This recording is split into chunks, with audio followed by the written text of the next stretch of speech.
Panel, ठीक है। ये HOG जो पैनल टेस्टिंग पैनल है, जो मेंटेनेंस के दौरान हमारे SLR और पावर कार के अंदर जो HOG से रिलेटेड समस्या आती है उसका निवारण करने के लिए हमने ये पैनल तैयार किया है।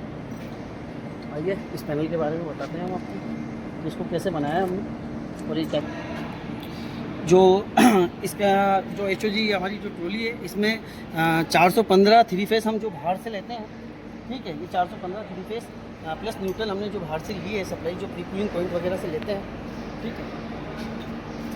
हमने HG कोच का ये 400 VA का जो ट्रांसफार्मर, कंट्रोल ट्रांसफार्मर जो HG कोच के पैनल में काम में आता है कंट्रोल वायरिंग के लिए, वो काम में लिया है इसको बनाने के लिए।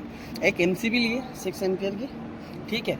तो हमने क्या करा है कि जो 2 फेस ले लिए, 2 फेस लेके MCB में दे दिए। MCB से हमने 415 इसको दे दिए, 415 से 110 वोल्ट AC सप्लाई इससे बना लिए। और इसको बनाने के बाद में एक ब्रिज रेक्टिफायर आता है D25, जो ये रहा, ठीक है। ये DC में इसको कन्वर्ट कर रहा है, इससे हमने DC बना ली ब्रिज रेक्टिफायर से। और DC बनाने के बाद में, ठीक है, हमने इसमें कॉन्टेक्टर लगा दिए 110 वोल्ट प्लस 24 वोल्ट, दोनों कॉन्टेक्टर 110 वोल्ट के हैं, लेकिन कंट्रोलिंग जो वायरिंग है वो 24 वोल्ट की एक में दे दी है, 110 वोल्ट की एक में दे दी है, ठीक है। ये मेन कॉन्टेक्टर है, ये मेन कॉन्टेक्टर है। ये जो 750 वोल्ट सप्लाई है जो इनपुट ट्रांसफार्मर के माध्यम से हमने 60 kV के ट्रांसफार्मर है इससे ले लिए, 415 देखिए 750 जो सप्लाई बनी है वो इसके अंदर इन कर दी है और आउट के लिए सप्लाई कर दी है।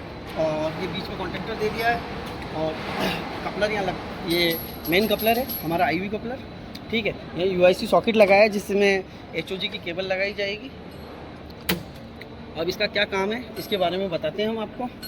जब ये पावर कार या LSLRD से कनेक्ट होगी तो UIC कपलर के माध्यम से LSLRD या पावर कार के अंदर 110 volt DC supply 11 number positive 12 number negative जो SLR या पावर कार के अंदर जाएगी, वो रिटर्न जितनी भी सेफ्टियाँ हैं उनको क्रॉस कर, ठीक है, वापस रिटर्न वाइज अपने IV कपलर के 7 नंबर जिसे हम C1 भी बोलते हैं, C1 या 7 नंबर, ठीक है, इसके माध्यम से 110 वोल्ट DC का फेस रिटर्न यहाँ आएगा। और उसके बाद में ये 110 वोल्ट कॉन्टेक्टर ऑपरेट होगा। इसको हम अंदर से पावर कार के अंदर से या LSLRD के अंदर से भी ऑपरेट करवा सकते हैं, जिससे हम पावर कार से ही HOG लोको में हम HOG सप्लाई काट देते हैं, बंद कर देते हैं, ऑफ कर देते हैं। उसी प्रकार हम इस ट्रॉली के माध्यम से भी अंदर पावर कार से इसको ऑफ कर सकते हैं, ऑन ऑफ कर सकते हैं। जब जैसे ये वेटिंग फॉर कमांड, हमने ये वेटिंग फॉर कमांड इसलिए दिया है जब हमारा ये 415 आ जाएगा, ठीक है, 110 ये DC भी बनाएगा तो ये लैम्प इंडिकेट करता रहेगा कि कमांड अभी अंदर पावर कार में से आई नहीं है या SLRD में से कमांड आई नहीं है। जैसे ही कमांड आ जाएगी, ठीक है, ये इंडिकेशन बंद हो जाएगा और ये इंडिकेशन ऑन हो जाएगा। और ये ऑन कमांड 110 वोल्ट जो IV कपलर के माध्यम से, ठीक है, 7 नंबर ये ऑन होके और ये हमारा कॉन्टेक्टर ऑपरेट हो जाएगा, ठीक है। इसके बाद में जो कन्वर्टर आउटपुट अवेलेबल है उसके लिए जो 24 वोल्ट सप्लाई रहती है जो UIC कपलर के 5 नंबर पिन से रिटर्न आती है, ठीक है, जो पॉजिटिव सप्लाई आती है उसके लिए हमने जो UIC कपलर की वायरिंग करी है, ठीक है, 1 नंबर 6 नंबर पर इसकी वायरिंग करी, कंट्रोल वायरिंग करी है।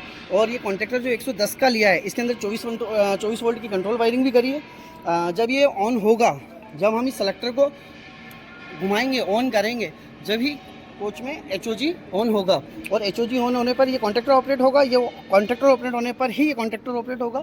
उसके बाद में ही अंदर हमारे पावर कार के अंदर कन्वर्टर आउटपुट अवेलेबल का इंडिकेशन ग्लो करेगा। इसका मतलब हमारा जो 24 वोल्ट का सर्किट है वो भी कंप्लीट है और 24 वोल्ट वर्क कर रहा है, ठीक है। इससे हमारे 2 सर्किट कंप्लीट हो जाएंगे, एक तो 110 वोल्ट DC प्लस 24 वोल्ट दोनों ये कंप्लीट हो जाएंगे इससे। एक हमने इसमें बाईपास सेलेक्टर लगाया है जो 750 वोल्ट बाईपास लिख रखा है, ये देख सकते हैं, ठीक है। इसको ऑन करने पर ये कोई भी सिस्टम ऑन नहीं होगा, ना 110 होगा, ना 24 वोल्ट होगा, ना यूआईसी केबल की हमारे को रिक्वायरमेंट पड़ेगी, ना इसकी कोई रिक्वायरमेंट पड़ेगी। चाहे तो हम एमसीबी गिरा भी सकते हैं, नहीं भी गिरा सकते हैं, क्योंकि ऑपरेट नहीं होगा बिना सप्लाई के जब तक यूआईसी केबल नहीं लगे। लेकिन कभी कभी ऐसा होता है कि हमको कोच भी चेक करने पड़ते हैं, एसी कोच या एलएचबी कोई भी कोच हो, तो उसके लिए हमने एक बाईपास स्विच भी लगाया है। ये बाईपास सेलेक्टर लगाने का मतलब ये है कि इसके अंदर ये पूरा सिस्टम बाईपास करके सिर्फ और सिर्फ ये कॉन्ट्रैक्टर ऑपरेट हो, और इससे हमारा एसी कोच भी चेक हो सके।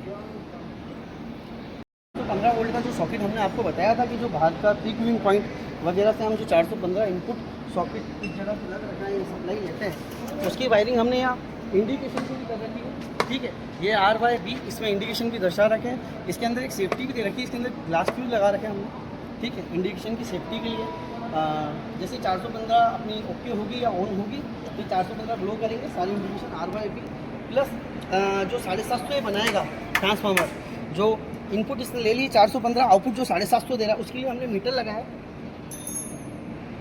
और उसके लिए सेलेक्टर है RYB BR और ये ऑफ कंडीशन। ठीक है, अभी सप्लाई नहीं है इसलिए चल नहीं रहा।